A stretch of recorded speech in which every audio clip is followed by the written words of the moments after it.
சாவே உன் கொடுக்கு எங்கே? சாவே உன் வெற்றி எங்கே? இருளிலிருந்து ஒளிக்கு நம்மை அழைத்து வந்திருக்கிறார் இறைவன். பாவத்திலிருந்து மீட்பை தந்திருக்கிறார் நம் இறைவன். தோல்வியிலிருந்து வெற்றியை தந்திருக்கிறார் நம் ஆண்டவர் இயேசு. ஆம், உன்னதமான உயிரோட்டமுள்ள என்றும் நம்பிக்கையையும் வாழ்வையும் தரக்கூடிய உயிர்ப்பு பெருவிழா கொண்டாட்டத்தை இன்று நாம் மகிழ்வோடு கொண்டாடுகிறோம். இந்த பெருவிழா நல்வாழ்த்துக்களை உங்கள் ஒவ்வொருவருக்கும் மனம் நெகிழ்ந்து தெரிவித்துக் கொள்கிறேன். சிறுமி ஜூலி தன் அப்பா அம்மாவோடு வீட்டிலே அமர்ந்து பேசிக் கொண்டிருக்கிறார். அந்த நேரம் பார்த்து அவர்களுடைய வீட்டுக்குள் ஒரு குளவி ஒன்று உள்ளே வருகிறது. இதை பார்த்தவுடன் சிறுமி ஜூலிக்கு அச்சம், பயம் வந்து விடுகிறது. ஐயோ குளவி, ஐயோ குளவி என்று கதறுகிறாள், கத்துகிறாள். அப்பா சொல்லுகிறார், பயப்படாதமா, பயப்படாத, ஒண்ணும் பண்ணாது. ஐயோ குளவி, ஐயோ குளவி என்று மீண்டும் கத்திக்கொண்டு தன் அப்பாவின் பின்புறமாக வந்து அப்பாவை கட்டி அரவணைத்துக் கொள்கிறார். இந்த சிறுமி ஜூலிக்கு ஒரு அச்சமும் பயமும் கலக்கமும் இருந்தது. ஏனென்றால் ஒரு முறை பள்ளியில் அந்த இடத்தில் இருந்த தேன் கூட்டை வால் பசங்க கொஞ்சம் பேரு கள்ள தூக்கி அடிச்சிடறானுங்க.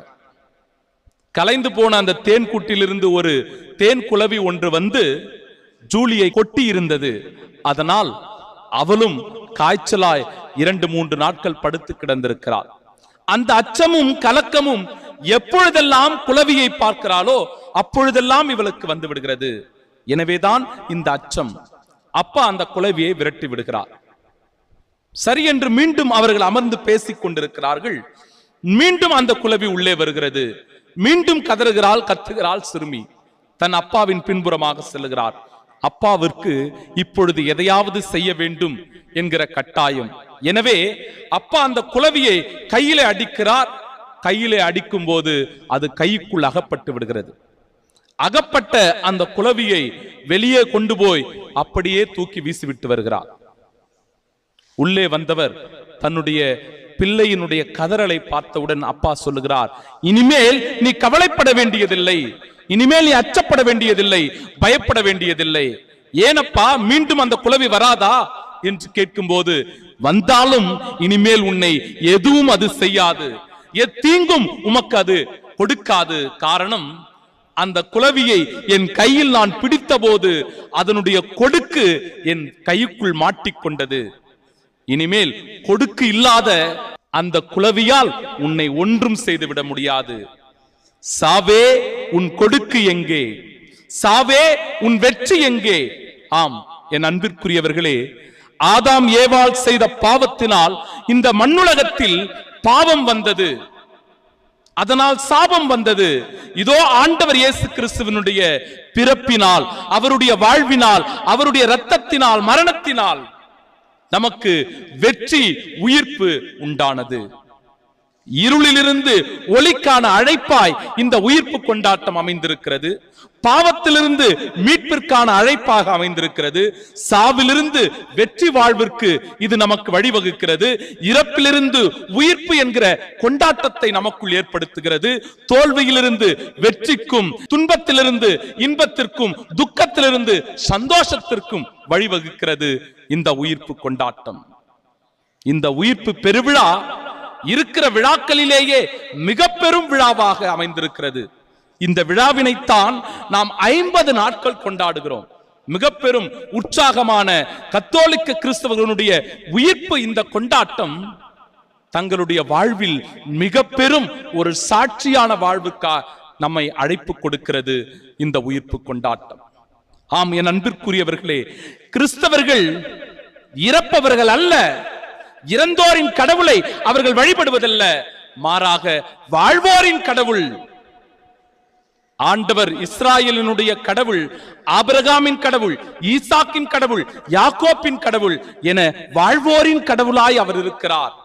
இருப்பவராக இருக்கிறவர் நாமே என்று சொன்ன இந்த கடவுள் நிச்சயம் ஒருபோதும் அழிவின் கடவுள் அல்ல, மரித்தோரின் கடவுள் அல்ல, சாவின் கடவுள் அல்ல, மாறாக வாழ்வின் கடவுள், உயிர்ப்பின் கடவுள், நம்பிக்கையின் கடவுள் என்பதை ஆணித்தரமாக எடுத்துரைக்கிறது இன்றைய விழா. இந்த விழாவை கொண்டாடுவதில் நமக்கு மிகுந்த மகிழ்ச்சி உண்டாக வேண்டும். நம்முடைய குடும்பத்தில் பல தடைகள் இருக்கிறது இந்த விழாவை கொண்டாடுவதற்கு. அந்த தடைகளை எல்லாம் உடைக்க வேண்டும் அன்பிற்குரியவர்களே. இந்த தடைகள் எல்லாம் இந்த மகிழ்ச்சியில் பங்கெடுப்பதற்கு நமக்கு மிக பெரும் பாரமாக இருக்கிறது. கணவன், மனைவி, பிள்ளைகள், வேலை என்று குடும்பத்தில் வருகின்ற பொறுப்புகள், குடும்பத்தில் இருக்கிற பிரச்சனைகள், நமக்கு இருக்கின்ற நோய் நொடிகள், நமக்குள் வருகின்ற கஷ்டங்கள், துயரங்கள், வருத்தங்கள், தோல்விகள், இவை அனைத்தும் இதற்கு தடையாக இருக்கிறது. எவ்வாறு ஆண்டவர் இயேசு கிறிஸ்துவினுடைய மீட்பிற்கு மரணம் தடையாக இருந்ததோ, அந்த மரணத்திற்கு ஆண்டவர் முற்றுப்புள்ளி வைத்தாரோ, அதுபோன்று என் அன்பிற்குரியவர்களை நம் வாழ்வில் வருகிற எல்லா பிரச்சனைகளுக்கும் நாம் முற்றுப்புள்ளி வைக்க வேண்டும். அதன் வழியாய்தான் ஆண்டவருடைய உண்மையான மகிழ்ச்சியில் நம்மால் பங்கு கொள்ள முடியும். இறைவன் துக்கத்திலிருந்து மகிழ்ச்சிக்கு நம்மை அழைத்துச் செல்வார். அதனால்தான் உங்கள் துக்கம் சந்தோஷமாய் மாறும், உங்கள் கவலைகள் எல்லாம் மறையும். இந்த வெற்றியின் விழாவில் தான், இந்த நம்பிக்கையின் விழாவில் தான், இந்த உயிர்ப்பு கொண்டாட்டத்தில் தான் அந்த மகிழ்ச்சியை நாம் அனுபவிக்கிறோம். என் அன்பிற்குரியவர்களே, எவ்வாறு ஆண்டவர் இயேசு கிறிஸ்து அந்த கல்லறையை உடைத்துக் கொண்டு வந்தாரோ, அந்த கல்லறையானது உடைக்கப்பட்டதோ, அதுபோன்று நம்முடைய பிரச்சனைகள் உடைக்கப்படுகிறது, நம்முடைய தோல்விகள் நொறுக்கப்படுகிறது, நம் வாழ்வில் வருகிற துன்ப துயரங்கள், கலக்கங்கள், அச்சங்கள், பயம் எல்லாம் சுக்குநூறாக உடைக்கப்படுகிறது. வெற்றி வீரராய் ஆண்டவர் இயேசு வந்தது போல நாமும் எல்லா பிரச்சனைகளையும் கடந்து, எல்லா துயரங்களையும் கடந்து, எல்லா வேதனைகளையும் கடந்து வெற்றி வீரர்களாய் நாமும் இந்த உலகத்தினுடைய உயிர்ப்பின் சாட்சிகளாக வாழ நமக்கு அழைப்பு கொடுக்கிறது தான் இந்த நாள். ஆம் என் அன்பிற்குரியவர்களே, ஆண்டவர் இயேசு கிறிஸ்துவினுடைய இந்த உயிர்ப்பு கொண்டாட்டத்தில் நாம் வாசித்த இறைவார்த்தைகள் மிக மிக உன்னதமான இறைவார்த்தைகள். ஆண்டவருடைய படைப்புகள், எவ்வாறு வார்த்தையால் ஆண்டவர் இந்த உலகத்தை படைக்கிறார்.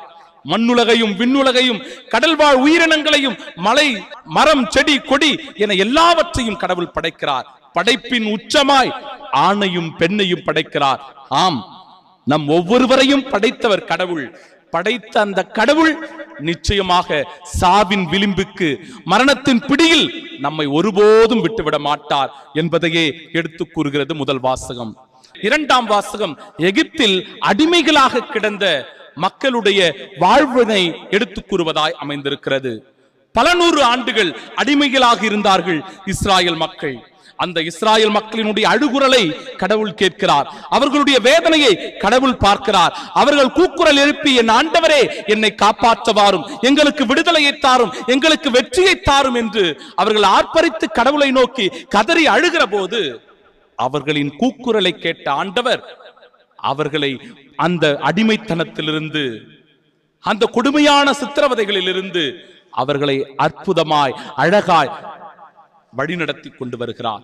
செங்கடலை கடக்கச் செய்கிறார். பாலைவனத்தில் அவர்களோடு உடன் இருக்கிறார். என் அன்பிற்குரியவர்களை, பாலும் தேனும் பொழிகின்ற கானான் தேசத்தை அவர்களுக்கு கொடுக்கிறார். நெருப்பு தூணாய், மேகத்தூணாய் நின்று அற்புதமாய் வழிநடத்துவதையும் நாம் காணுகிறோம். ஆம், இந்த இரண்டாம் வாசகம் எவ்வாறு இம்மக்களுக்கு விடுதலையை ஆண்டவர் பயணமாக தந்தார். விடுதலை பயணம் என்பது அவர்களுடைய வாழ்வில் வந்த மிக பெரும் வெற்றி. எனவே இந்த வெற்றியின் விழாவைத்தான் இன்றைக்கு நாமும் நினைவு கூர்ந்து கொண்டாடுகிறோம். இன்றைய மூன்றாம் வாசகம் புதிய ஏற்பாட்டிலிருந்து ரோமையருக்கு எழுதிய திருமடலிலிருந்து வாசிக்கப்பட்டது. அந்த இறைவார்த்தை எவ்வாறு கிறிஸ்து சாவை வென்று உயிர்த்தெழுந்தாரோ, அவரின் மீது நம்பிக்கையும் விசுவாசமும் கொண்டிருக்கிற நாமும் மரிப்போம் மீண்டும் உயிர்ப்போம் என்கிற உன்னதமான நம்பிக்கையை கொடுக்கிறது. இந்த நம்பிக்கை தான் நம் ஒவ்வொருவருக்கும் வாழ்வளிக்க கூடியதாக இருக்கிறது. என் அன்பிற்குரியவர்களே, அது நம்முடைய திருமுழுக்கினால் நாம் புதுப்படைப்பாக மாறுகிறோம். இன்றைக்கு திருமுழுக்கு வாக்குறுதிகளை நாம் புதுப்பித்துக் கொள்கிறோம். பாவத்தையும் சாத்தானையும் சாத்தானுடைய ஆதிக்கங்களையும் விட்டு விடுவதாகவும், ஆண்டவரையும் ஆண்டவருடைய படைப்புகளையும் ஆண்டவர் இயேசு கிறிஸ்துவினுடைய உயிர்த்தெழுதலையும் அவர் கன்னிமரியிடமிருந்து பிறந்ததையும் நாம் ஏற்று விசுவசிக்கிறோம், நம்புகிறோம். அவர் நமக்காகப்பட்ட பாடுகளை, துன்பங்களை, மரணத்தை, உயிர்ப்பை நாம் விசுவசிக்கிறோம் என்று அறிக்கையிடுகின்ற இதோ இந்த திருமுழுக்கு வாக்குறுதிகளையும் இன்றைய நாளிலே நாம் புதுப்பித்து நாமும் இத்தண்ணீரின் வழியாக புது படைப்பாக மாறுகிறோம் என்பதை எடுத்து கூறுகிறது இந்த நாள். என் அன்பிற்குரியவர்களே, ஆண்டவர் இயேசு கிறிஸ்துவனுடைய இதோ இந்த உயிர்ப்பு கொண்டாட்டத்தில் நாம் பங்கு பெறும் போது ஒரு சிறு குறிப்பு ஒன்றையும் உங்களுக்கு நான் தர விரும்புகிறேன். 2 மக்கபேயர் புத்தகத்தில் 7வது அதிகாரத்தில் 7 பேருடைய மரணமானது குறிப்பிடப்பட்டிருக்கிறது. தன்னுடைய சகோதரர்கள் 7 பேர் இறப்பை பற்றி அதில் குறிப்பிடப்படுகிறது. அந்த தாயினுடைய விசுவாசம், அவர்களுடைய நாக்கை அறுக்கிறார்கள், தலையை துண்டிக்கிறார்கள், கை கால்களை வெட்டுகிறார்கள், தலைமுடிகளை அப்படியே தோளோடு உரிக்கிறார்கள். ஆனால் அவர்களுடைய விசுவாசம் என்ன தெரியுமா? உயிர்த்தெழுதலின் ஆண்டவர், உயிர்ப்பின் வெற்றி வீரர் நிச்சயம் எங்களுக்கு இதிலிருந்து விடுதலையை தருவார், வாழ்வினை கொடுப்பார், மீண்டும் எங்களுக்கு புது வாழ்வை தருவார் என்பதுதான் அவர்களுடைய அசைக்க முடியாத நம்பிக்கையாயிருந்தது. எனவே அது இந்த உயிர்ப்பில் நிறைவு பெறுவதையும் நம்மால் உணர்ந்து கொள்ள முடிகிறது. என் அன்பிற்குரியவர்களே, ஆண்டவர் இயேசு கிறிஸ்து உண்மையாகவே உயிர்த்தாரா? அவர் எப்படி உயிர்க்க முடியும்? வரலாற்றில் நிகழ்ந்த மிக பெரும் அற்புத அதிசயங்களில் ஒன்று, மிக பெரும் புரட்சிகளில் ஒன்று, இதுவரை எவருக்குமே நிகழாத ஒன்று, எவராலும் வெளிப்படுத்தாத ஒன்று ஆண்டவர் இயேசு கிறிஸ்துவில் வெளிப்படுத்தப்படுகிறது. விவிலியம் மட்டுமே, ஆண்டவர் இயேசு கிறிஸ்துவினுடைய உயிர்ப்பு மட்டுமே இந்த உலகத்தில் முதலில் சொல்லப்பட்ட சாட்சியாக இருக்கிறது. அறிவியலோ விஞ்ஞானமோ இவற்றிற்கு விளக்கம் கொடுக்க முடியவில்லை. எவ்வாறு ஆண்டவர் இயேசு கிறிஸ்துவினுடைய பிறப்பிற்கு விளக்கம் தர முடியவில்லையோ அதுபோன்று உயிர்ப்புக்கும் அவர்களால் விளக்கம் கொடுக்க முடியவில்லை. அதனை கொண்டுதான் என் அன்பிற்குரியவர்களே நாம் நம்முடைய திரு அவையை அழகாய் அற்புதமாய் கட்டி அமைத்திருக்கிறோம். சீடர்கள் மிக விரைவாக ஆண்டவருடைய கல்லறைக்கு ஓடி பார்க்கிறார்கள். 3 நாட்களுக்கு பிறகு அந்த இடத்தில் நடந்த அதிசயம், கல்லானது புரட்டப்பட்டிருந்தது. முதல் சாட்சி. 2வது சாட்சி, உள்ளே எவரும் இல்லை, வெறுமையாக இருந்தது. ஆடை ஒன்று சுற்றி அந்த இடத்தில் வைக்கப்பட்டிருந்தது. இந்த 3 சாட்சிகளும் ஆண்டவர் இயேசு கிறிஸ்து உயிர்த்தார் என்பதற்கான சாட்சிகள். இப்பேற்பட்ட உன்னதமான இந்த விழாவை இன்று கொண்டாடுகிற வேளையில் என் அன்பிற்குரியவர்களே, ஆண்டவர் இயேசு கிறிஸ்துவனுடைய இந்த உயிர்ப்பு மிக பெரும் ஒரு அற்புதமாய் அதிசயமாய் நமக்கு அமைந்திருக்கிறது. பவுலடியாரை சில பேர் வந்து கேட்கிறார்கள், உயிர்த்தெழுதல் எப்படி சாத்தியம்? எப்படி இறந்து போன ஒருவர் மீண்டும் உயிர்த்தெழ முடியும் என்கிற கேள்வியானது கேட்கப்படுகிற வேளையில் அன்பிற்குரியவர்களே, யோவான் நற்செய்தி 12வது அதிகாரம் 24வது இறை வார்த்தை, கோதுமை மணி மண்ணில் விழுந்து மடியாவிட்டால் அது அப்படியே இருக்கும், மடிந்தால்தான் மிகுந்த விளைச்சலை அளிக்கும். உயிர்த்தெழுதலை பற்றி கேள்வி கேட்கிற போது பவுலடிகளாரின் வழியாக சொல்லுகிற வார்த்தைகளை பாருங்கள். இறந்தோர் எப்படி உயிருடன் எழுப்பப்படுவார், எத்தகைய உடலோடு வாழ்வார்கள் என்று புனித பவுலடியாரிடம் கேள்வி எழுப்பினார்கள். புனித பவுலடியார் அவர்களை பார்த்து இவ்வாறு சொல்லுகிறார், அறிவிலியே, நீ விதைக்கும் விதை மடிந்தால் ஒழிய உயிர் பெற்று எழாது என்பது உனக்கு தெரியாதா என்று கேட்கிறார். இறந்த கிறிஸ்து உயிருடன் எழுப்பப்படவில்லை என்றால் நாங்கள் பறைசாற்றிய நற்செய்தியும் நீங்கள் கொண்டிருக்கிற நம்பிக்கையும் பொருளற்றதாகி விடுகிறது என்று சொல்லுகிறார். எனவே இறந்த கிறிஸ்து உயிருடன் எழுப்பப்பட்டார், அவரே முதலில் உயிருடன் எழுப்பப்பட்டார். இதனால் நாம் அனைவரும் மீண்டும் உயிரோடு எழுவோம் என்பதே நம்முடைய நம்பிக்கையை, உறுதியை வெளிப்படுத்துகிறது. ஒரு மனிதன் வழியாக சாவு வந்தது போல ஒரு மனிதன் வழியாகவே இந்த உலகிற்கு உயிர்த்தெழுதல் வந்தது என்கிற நம்பிக்கையோடு இந்த திருவழிபாட்டில் பக்தியோடு பங்கெடுப்போம். இறைவன் நம்மை ஆசிர்வதிப்பாராக. ஆமீன்.